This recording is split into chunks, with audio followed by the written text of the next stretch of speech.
आज के इस कार्यक्रम में आपका अभिनंदन और सम्मान किया जा रहा है। तो सबसे पहले आपके अभिनंदन के लिए और आपके सम्मान में हम चाहेंगे कि अपने जिला के सभी पदाधिकारियों, मंच के सभी लोग, अपने उपस्थित सभी लाभार्थियों का जोरदार तालियों से उनका अभिनंदन करें। हमारे बीच में उपस्थित अपने जिला के अध्यक्ष महोदय, अपने प्रदेश मंत्री प्रबल जी, हमारे बीच में उपस्थित बिलासपुर संभाग के सह प्रभारी अनुराग जी, हमारे वरिष्ठ आदरणीय राम प्रताप जी, कृष्ण कुमार राय जी और उपस्थित मंच पे हमारे सभी वरिष्ठ पदाधिकारीगण, जिला के सभी पदाधिकारीगण, सभी मंडल अध्यक्षगण। और एक बात तो मैं कहूँगा कि थोड़ा भरत सिंह जी के लिए भी ताली बजा दीजिए, बहुत मेहनत किया है उन्होंने। हम समय पे आ गए तो उनको पसीना आने लगा, उनको लगा कि समय पे तो नहीं चलता है, पार्टी के लोग समय पर नहीं चल रहे थे, लेकिन हम उनको एक संदेश देना चाहते कि पार्टी के लोग अब समय पर चलना शुरू कर दिए। इसलिए चिंता मत कीजिए, रायपुर में कमल खिलाना है तो निश्चित रूप से अब समय पे हम लोग सब कोई काम करेंगे। हमारे बीच में उपस्थित पार्टी के सभी पदाधिकारीगण, पार्टी के सभी मंच मोर्चा के अध्यक्षगण, आज लाभार्थी सम्मेलन का आयोजन क्यों हुआ है, ये यहाँ पर बैठे हुए लाभार्थी जन जरूर जानना चाहते हैं।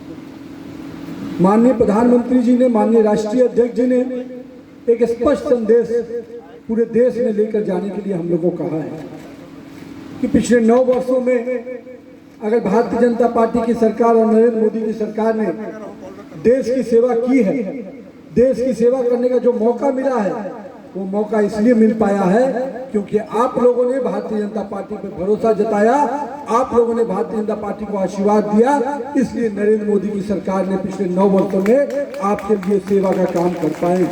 तो सबसे पहले आपका अभिनंदन करता हूं, आपका आभार व्यक्त करता हूं, क्योंकि आपके आशीर्वाद और समर्थन के बल पर ही हम आज देश की सेवा कर पा रहे हैं।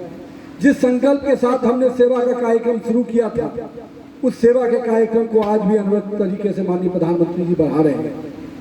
हमने देखा था माननीय प्रधानमंत्री जी ने जब 2014 में शपथ लिया था तो उन्होंने 2 बातें कही थी। उसमें पहली बात थी कि मेरी सरकार गरीबों के लिए समर्पित सरकार होगी, और उन्होंने इस चीज को करके दिखाया। भारतीय जनता पार्टी की सरकार ने करके दिखाया। हम हर योजना को बनाने के पहले उन्होंने गरीब के चेहरे को सामने रखा और एक एक योजना के निर्माण के समय में उन्होंने गरीब के चिंता, गरीब के दुख, गरीब के समस्याओं को ध्यान में रखकर काम किया। और यही कारण है कि आज जब लाभार्थियों के सम्मेलन में हम लोग जा रहे हैं तो मुझे भी अपने आप में हर्ष होता है कि मैं उस पार्टी का कार्यकर्ता हूं जिस पार्टी ने गरीब के घर में रोशनी देने का काम किया, गरीब के घर में नल जल पानी पहुंचाने का काम किया, गरीब का आशियाना बनाने का काम किया, गरीब के लिए आयुष्मान भारत लाया, गरीब के लिए उज्ज्वला का गैस लाया, और गरीब के लिए जब आपदा आई तो अन्न योजना के माध्यम से गरीब के घर में राशन भी पहुँचाने का काम किसी ने किया, तो अपनी नरेंद्र मोदी की सरकार ने किया है। मैं जानता हूं यहाँ पर उपस्थित सभी लाभार्थीगण उपस्थित हैं। हम लोगों ने केवल 10 लोगों का सम्मान किया होगा, लेकिन उन 10 लोगों के माध्यम से आप सभी का सम्मान, अभिनंदन किया, क्योंकि आपको चेहरे पे जब खुशी आती है, आपके चेहरे पे जब खुशहाली दिखती है, तो भारतीय जनता पार्टी के कार्यकर्ता भी अपनी मेहनत और परिश्रम को भूल जाता है। याद कीजिए आपदा की वो घड़ी जब पूरा देश ढह सा गया था, अन्य पार्टी के लोग घर में दुबक के चले बैठ गए थे। हर परिवार के लोग भी, जिसके घर में कोरोना पहुंच जाता था, वो परिवार भी अपने आप को अलग कर लेता था। उस विषम परिस्थिति में भी भारतीय जनता पार्टी के कार्यकर्ता सेवा और समर्पण के कार्यक्रम के तहत घर घर जाकर गरीबों की सेवा किया। मैं अपने उन कार्यकर्ताओं का भी आज इस कार्यक्रम से अभिनंदन करता हूं। हम आज 9 साल के जहां एक और कार्यक्रम के साथ आपको आभार व्यक्त करने आए हैं, वही हमारा दायित्व है। माननीय प्रधानमंत्री जी ने कहा है कि हमने जो काम किया उसका लेखा जोखा अपने जनता के बीच में जरूर देंगे। हम जो काम किए हैं वो जनता को बताएंगे भी और जनता के बीच में अपने कार्यों का लेखा जोखा भी देंगे। मैं तो कह सकता हूं, आजादी के बाद इस देश में महिलाओं के सम्मान की बात तो लोगों ने की, राजनीति रोटी जरूर से की, पर कभी भी महिलाओं का सम्मान नहीं किया। महिलाओं का सम्मान अगर किसी ने किया तो भारतीय जनता पार्टी की नरेंद्र मोदी सरकार ने किया है। और इसके कई उदाहरण हैं, मैं आज दे सकता हूं। बगीचे में बैठकर, आम का बगीचा में आज इस कार्यक्रम को आयोजित किया गया है, मैं तो इसके लिए पूरी टीम को बहुत बधाई दूंगा। लेकिन मैं आज जो कह रहा था कि मैं क्यों कह सकता हूं, महिलाओं के लिए सबसे बड़ा सम्मान और सुरक्षा का विषय होता था शौचालय। जब माननीय प्रधानमंत्री जी ने स्वच्छता की बात की, जब माननीय प्रधानमंत्री जी ने शौचालय की बात की, तो लोगों को लगा कि एक प्रधानमंत्री ऐसा बात क्यों कर रहा है, उसके पास कुछ काम नहीं है क्या? अपोजिशन के लोग हमारा मजाक उड़ाते थे जब प्रधानमंत्री जी झाड़ू लेकर निकले थे। लेकिन आपको गर्व होगा अपने प्रधानमंत्री पर कि यूनाइटेड नेशन ने सारे देश के अध्यक्ष वहां बैठे हुए थे, उन्होंने भारत के स्वच्छता मिशन के लिए तालियां बजाई और प्रधानमंत्री का सम्मान किया कि एक देश का प्रधानमंत्री स्वच्छता के लिए इतना बड़ा मिशन उठा सकता है। माननीय प्रधानमंत्री जी ने स्वच्छता के उस मिशन से शौचालय की योजना को जोड़ा, महिलाओं के सम्मान और सुरक्षा को जोड़ा, और आज देश में 13 करोड़ शौचालय पिछले 9 वर्षों में बने। तो वो सबसे पहला काम, किसी के चेहरे पे खुशी आई तो इस देश की आधी आबादी हमारी माता और बहनों के चेहरे पे आई। लेकिन जहां माननीय प्रधानमंत्री जी ने शौचालय की बात की, वहीं महिलाओं के अधिकार की भी बात की। उन्होंने कहा कि मानिए हमारे जो माता बहनें हैं उनको हम गृह लक्ष्मी बोलते हैं, पर क्या सही में हमने उनको गृह लक्ष्मी का दर्जा दिया है? तो माननीय प्रधानमंत्री जी ने कहा कि अब गरीब का जब खाता खुलेगा, उस खाता खुलवाने में उस परिवार के लिए महिलाओं को हम प्राथमिकता देंगे। यानी 44 करोड़ जो जनधन खाता खुला है, उसमें 70% से अधिक महिलाओं का खाता है। यानी महिलाओं का सम्मान उस खाते के माध्यम से हमने गृह लक्ष्मी को गृह स्वामी बनाया है। माननीय प्रधानमंत्री जी ने जब प्रधानमंत्री आवास योजना की बात की, तो उसमें भी उन्होंने कहा कि गृह लक्ष्मी और गृह स्वामी को ही गृह का अधिकार भी दूंगा। तो प्रधानमंत्री आवास योजना के अंतर्गत जो 3.5 करोड़ आवास बने हैं, उसमें भी 70% आवास महिलाओं के नाम पर है। ये भी एक बहुत बड़ा सम्मान और अधिकार का काम किया माननीय प्रधानमंत्री जी ने। आज बड़ी संख्या में यहाँ पर माताएं बहनें बैठी हैं, मैं आपका अभिनंदन भी करता हूँ। जब नरेंद्र मोदी जी जब आह्वान करते हैं तो माता बहनें ये नहीं सोचती कि उसके घर का पुरुष क्या कहेगा, उनको मालूम है कि उनके सेवा करने वाला नरेंद्र मोदी है, इसलिए नरेंद्र मोदी के लिए उनका समर्थन मिलता है। वो नहीं, समय बदल गया जब पुरुष कहता तो महिलाएं उस दिशा चलती थी, और महिलाएं जो कह रही हैं पुरुष उस दिशा पे चल रहा है। ये नए भारत की तस्वीर है। आज हम गरीब कल्याण की बात इसलिए कर पा रहे हैं कि इस देश में आपदा की घड़ी भी आई, महामारी आई। अभी हमारे कई मीडिया बंधु पूछते थे कि नरेंद्र मोदी जी ने फ्री वैक्सीन दिया तो कोई बड़ी बात नहीं हुई। अभी हमसे पूछा कुछ लोगों ने, मैं कहा कि नरेंद्र मोदी ने वैक्सीन को 6 महीने के अंदर ले आया, ये भी बड़ी बात नहीं है क्या? 50 साल लगते थे वैक्सीन को देश में आने में, चाहे वो पोलियो हो, चाहे कालाजार हो, चाहे जो अन्य बीमारियां हो, जो महामारी फैली। लेकिन 6 महीने के अंदर उन्होंने भारतीय साइंटिस्ट पे भरोसा किया और एक नहीं 2 वैक्सीन पहुंचे और सभी के घरों तक फ्री वैक्सीन पहुंचा। ये अलग बात है कि शुरू में कांग्रेस के लोगों ने उसको मोदी वैक्सीन कहा, लेकिन उस मोदी वैक्सीन का डोज कांग्रेस के लोगों को भी मिला है। कांग्रेस भी उस लाभार्थी है जितने कांग्रेस के नेतागण हैं, क्योंकि वो फ्री वैक्सीन था। अभी भूपेश की सरकार ने पूछा कि क्या है योजना, लाभार्थी किसको कहते हैं, तो हमारे कार्यकर्ताओं ने बोला कि अरे आप भी लाभार्थी हैं भाजपा की सरकार के, क्योंकि आपने भी फ्री वैक्सीन लिया है, आपने भी मोदी वैक्सीन लिया है, इसलिए आप भी लाभार्थी हैं भारतीय जनता पार्टी सरकार के। तो भूपेश जी चुप हो गए। याद कीजिए, मैं उस समय छत्तीसगढ़ का सह प्रभारी बन चुका था। कोरोना की घड़ी में जब कई राज्य सरकारें आगे बढ़कर कह रही थी कि मैं भी फ्री वैक्सीन दूंगा, उस समय ये छत्तीसगढ़ की सरकार जो काला धन उगाती है और सोनिया राहुल के दरबार को सजाती है, वो कहती थी कि मेरे पास पैसा नहीं है, मैं फ्री वैक्सीन नहीं दे पाऊंगा, तो मोदी जी ने तय किया कि मैं पूरे देश को फ्री वैक्सीन दूंगा, चाहे वो छत्तीसगढ़ की गरीब जनता ही, क्योंकि उनको मालूम है कि 2019 में छत्तीसगढ़ की गरीब जनता ने हमको वोट दिया है। मेरा दायित्व है छत्तीसगढ़ की जनता के प्रति, इसलिए छत्तीसगढ़ की जनता भले भूपेश सरकार नकार दे, भाजपा सरकार खड़ी है, वो गरीब के चेहरे पे निश्चित रूप से खुशहाली ला के रहेगी। अब जब मैं बात कर रहा था उसी आपदा की घड़ी की, तो जब देश पूरा दुनिया ठहर सा गया था, सबको लगता था कि पूरे देश में भुखमरी हो जाएगी, लोग घर में जो प्रतिदिन कमाते हैं, प्रतिदिन खाते हैं, उनको क्या मिलेगा। तो माननीय प्रधानमंत्री जी इस दुख के समय में भी गरीबों के चेहरे को देखा और उन्होंने अन्य योजना बनाई और देश भर में 80 करोड़ लोगों को पूरे 2 साल से अन्य योजना का लाभ मिल रहा है। लेकिन दुर्भाग्य है भूपेश सरकार का, ठगेश सरकार का, यहाँ पर भी वो अपना कालाबाजारी से पीछे नहीं हटा, यहाँ भी घोटाला करने से पीछे नहीं हटा। जो दिल्ली से अनाज आया उसमें अपने सिस्टम का अनाज निकाल लिया और दिल्ली के सिस्टम का अनाज देकर कहा कि यही तो हमारा पुराना सिस्टम है। यानी इसमें भी चावल घोटाला किया, राशन घोटाला किया। मैं इसलिए यहाँ पर उपस्थित सभी माताओं बहनों, सभी अपने युवा साथी और इस क्षेत्र के सभी सम्मानित नागरिकों से कहता हूँ, आइए इस सरकार के खिलाफ आवाज उठाएंगे, क्योंकि इस सरकार ने पिछले 4.5 सालों में केवल और केवल ठगने का काम किया है। एक तरफ आपके पास नरेंद्र मोदी की सरकार है जो कहते हैं तो उसको निभाते हैं, और एक तरफ छत्तीसगढ़ में 36 वादों करके आई हुई सरकार जिसने छलने का काम किया। माता बहनों को कहा था कि हम गंगा जल का संकल्प लेते हैं, शराबबंदी करेंगे। 4.5 साल तक सोए हुए थे, अभी जागे हैं तो बोले नहीं नहीं शराबबंदी नहीं हो पाएगा, हम नशा मुक्ति करेंगे। शराबबंदी तो कर नहीं पाए, अब नशा मुक्ति। अभी तो आपको पैसे की लत लग गई है, पैसे का नशा आपको लग गया है, कहां से इससे मुक्ति मिलेगी। बालू में माफिया, जंगल काट के माफियागिरी, कोल में घोटालागिरी, शराब में माफियागिरी, शिक्षा में माफियागिरी। कोई ऐसा क्षेत्र है जिसको इसने माफियागिरी से छोड़ा है?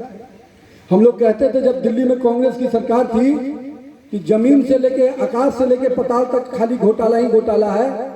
उसी संस्कृति का बना हुआ भूपेश आज जितनी योजनाएं आ रही हैं उसमें केवल घोटाला ही घोटाला है यहाँ पर उपस्थित। लेकिन एक तरफ आपके सामने नरेंद्र मोदी की सरकार है। जब उन्होंने आह्वान किया, जब उन्होंने संकल्प लिया था, भारतीय जनता पार्टी ने अपने संकल्प पत्र में हमेशा कहा था कि हम 500 वर्षों से चले आए संघर्ष को समाप्त करेंगे। जो हिंदुओं की भावना का केंद्र बना हुआ है अयोध्या का राम मंदिर, उस अयोध्या के पवित्र राम मंदिर को हम बना के रहेंगे। हम लटकाने और भटकाने वाले लोग नहीं है, हम संकल्प को सिद्धि में बदलने वाले लोग हैं। इसलिए पवित्र राम मंदिर बनने का काम शुरू हो गया है और वो समय दूर नहीं, 2024 का जनवरी जब आएगा पवित्र राम मंदिर बनकर तैयार हो जाएगा। लेकिन मुझे मालूम हुआ कि डॉक्टर रमन सिंह जी ने जो तीर्थ योजना आपके लिए लाई थी उसको वर्तमान सरकार ने समाप्त कर दिया। लेकिन मैं जानता हूं 2023 उसके पहले है। आप निश्चिंत रहिए, 2023 में कमल खिलाइए, तीर्थ योजना फिर से शुरू होगी और पवित्र राम मंदिर का दर्शन करने आप जाइएगा। छत्तीसगढ़ की भाजपा सरकार आपको दर्शन कराएगी, क्योंकि हमें मालूम है हम राम के नाम को केवल यूज नहीं करते, हम राम का काम भी करते हैं। हम राम को आदर्श पुरुष मानते हैं, हम राम को काल्पनिक नहीं मानते हैं। यही कांग्रेस की सरकार जो दिल्ली में बैठी हुई थी, मनमोहन और सोनिया की सरकार, यही भूपेश की सरकार ने कहा था कि राम के होने पे सवाल उठाया था सुप्रीम कोर्ट में, राम काल्पनिक है, राम है ही नहीं। आज राम गमन पथ की बात कर रहे हैं, आज राम का आयोजन कर रहे हैं। क्या हो गया भूपेश जी, भरोसा खत्म हो गया रावण पर? पिताजी तो रावण का गुणगान कर रहे हैं। अब जब लग रहा है कि छत्तीसगढ़ से सरकार जाती हुई दिख रही है, छत्तीसगढ़ की जमीन घिसकती हुई दिख रही है, तो राम याद आ रहे हैं। उस राम गमन पथ को भी किसी ने बनाया था तो डॉक्टर रमन सिंह की सरकार और भाजपा की सरकार ने बनाया था। तुम इसका जलसा भले सजा सकते हो, लेकिन काम हमने किया था। इसलिए मैं आज यहाँ पर उपस्थित इस कुनकरी विधानसभा के सभी सम्मानित नागरिकों से आह्वान करूंगा कि आपके सामने एक नरेंद्र मोदी की सरकार है जो देश में गरीबों के चेहरे पर खुशहाली लाने लगी है, और एक यहाँ पर भूपेश की सरकार है जो गरीबों को केवल ठगने का काम करती है। यानी कांग्रेस का हाथ आज पूरी तरह से गरीबों के पीठ पे छुरा घोंपने का काम कर रहा है, और इस सरकार को इस हाथ को काट के फेंक देना है। क्योंकि हम जानते हैं कि छत्तीसगढ़ के लोगों ने जो भावनाओं के साथ खेलने का काम किया, छत्तीसगढ़वाद की बात करता है। मैं पूछता हूं, क्या छत्तीसगढ़ मतारी का यही सम्मान होगा जब छत्तीसगढ़ की माता बहनों की इज्जत आबरू जा रही है? रायपुर के भरे दिन में पुलिस का तंत्र सोया रहता है और माता बहनों के साथ अराजकता की स्थिति बनती है। क्या छत्तीसगढ़ मतारी इससे खुश होगी? बहुत कर लिया तुमने भावनाओं के साथ खेल, अब कोई नहीं खेल चलेगा। नरेंद्र मोदी जी ने एक संकल्प जहां गरीब के लिए किया था, वहीं दूसरा संकल्प भी किया था कि न हम भ्रष्टाचार होने देंगे, न भ्रष्टाचारियों को छोड़ेंगे। बहुत लोग पूछते हैं कि ईडी और सीबीआई आ रही है, और मैं पूछता हूं आप लोग से, आप इस क्षेत्र के सम्मानित नागरिक हैं, क्या आपके घर में पुलिस आती है? क्या पुलिस किसके घर में जाती है? ईडी सीबीआई किसके घर में जाती है?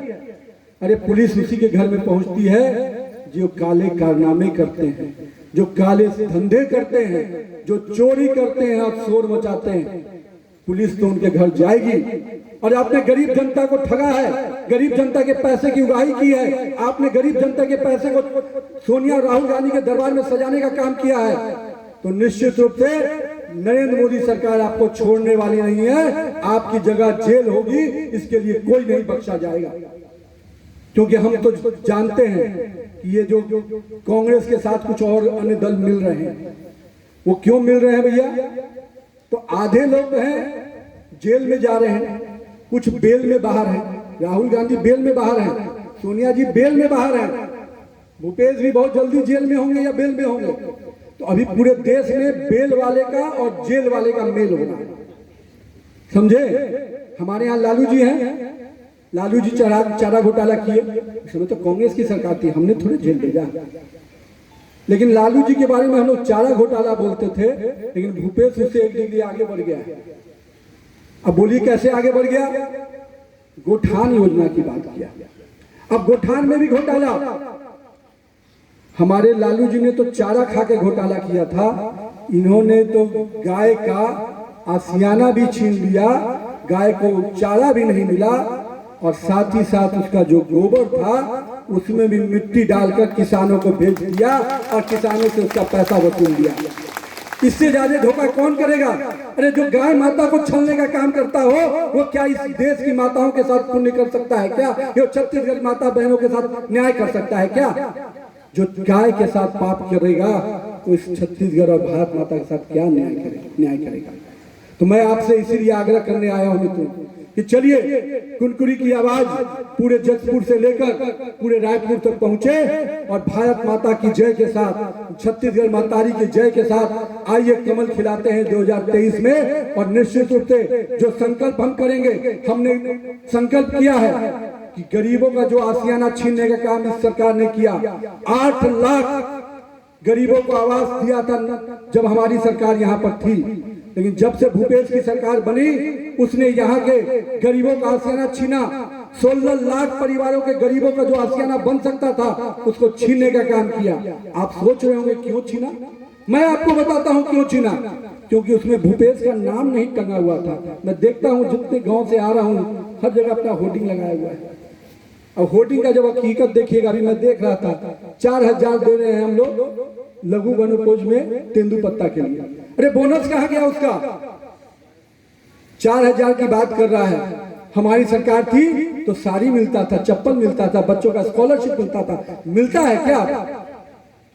मैं इसलिए अभी मैं देख रहा था, जहां जहां जाइएगा वहां एक घोटाला पाइएगा। तो इसलिए मैं आपको विश्वास दिलाता हूं, जिस दिन 2023 में भाजपा की सरकार आप बनाइएगा, दिल्ली में रायपुर में कमल खिलेगा तो लाल किले पे फिर से नरेंद्र मोदी तिरंगा लहराएंगे मित्रों। तो अगर नरेंद्र मोदी को लाल किले पे तिरंगा लहराते देखना चाहते हैं तो रायपुर में कमल खिलाइए, डबल इंजन की सरकार बनाइए। और हम संकल्प लेके यहाँ से जा रहे हैं। भारतीय जनता पार्टी ने वादा किया है कि सबसे पहले हमारा जो हस्ताक्षर होगा हमारे मुख्यमंत्री का वो इस विषय पे होगा कि 16 लाख गरीबों का आवास लौटाएंगे और दिल्ली से फिर से पैसा लाकर गरीबों का आशियाना बनाएंगे।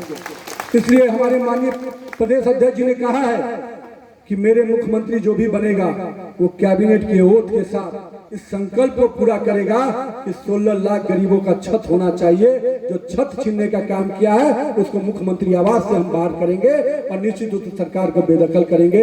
आइए हम लोग सब कोई मिलकर छत्तीसगढ़ महतारी की सेवा का संकल्प ले और इस छत्तीसगढ़ महतारी की सेवा के साथ साथ एक बात और कहूंगा। सरगुजा की जमीन पे आया हूं तो जशपुर और सरगुजा का संभाग जो अपना है, हम लोगों ने ट्राइबल और जनजाति की बात करते हैं, लेकिन मुझे आज यहाँ पर बताते हुए गर्व हो रहा है कि भारतीय जनता पार्टी ने जब जब उनको मौका मिला है देश के सर्वोच्च पद के चयन करने का, तो भारतीय जनता पार्टी में सबसे पहले एक मुस्लिम और एक कह सकते हैं इस देश के एक वरिष्ठ साइंटिस्ट को, कलाम साहब को राष्ट्रपति बनाया।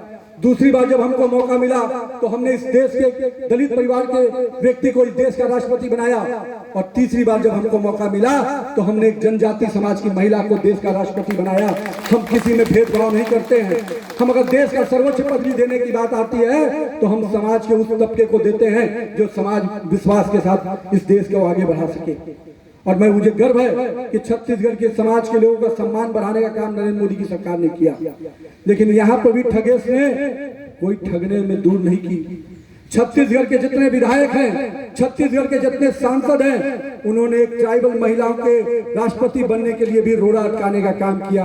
पर दिल्ली में बैठे हुए नरेंद्र मोदी को मालूम था कांग्रेस कितनी भी राग अलप ले, चाहे राग कितनी भी बातें बना ले, हमने अगर संकल्प लिया है कि हम देश में एक ट्राइबल महिला को देश का राष्ट्रपति बनाएंगे तो हम बना के रहेंगे। और उन्होंने बनाया और द्रौपदी मुर्मू के रूप में हमको देश का पहला ऐसा ट्राइबल महिला को राष्ट्रपति बनाने का गर्व मिला है। मैं आज यहाँ पर उपस्थित सभी जनजातीय समाज के लोगों को भी आग्रह करूंगा कि आज कांग्रेस को सबक सिखाने का समय आ गया है। आइए हम सब मिलकर इस कांग्रेस को सबक सिखाएं और कमल का फूल फिर से छत्तीसगढ़ में खिलाएं। बहुत बहुत धन्यवाद। जय हिंद, जय छत्तीसगढ़।